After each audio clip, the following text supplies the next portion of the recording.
হয়ে দাঁড়ানো। বৃদ্ধ বয়সের সন্তান, বৃদ্ধ বয়সের সন্তান যে কতটা আদরের, কতটা দরদের, কতটা মহব্বতের, তা সহজেই অনুমেয়, এটা ব্যাখ্যার কোনো প্রয়োজন নেই।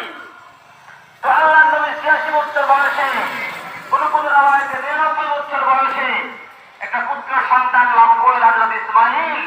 এই সন্তানই তেনার ভক্তি পরীক্ষার কারণ হয়ে দাঁড়ান। কত বড় পরীক্ষা, কত বড় পরীক্ষা! আল্লাহ পয়গম্বরের দিন আল্লাহ কত বড় করেছিলেন, এই পরীক্ষাতেও তিনি উত্তীর্ণ হয়েছেন। আল্লাহু আকবার। অন্ধের দৃষ্টিতুল্য এই সন্তানকে প্রথম নাম্বার পরীক্ষা হল ইব্রাহিম।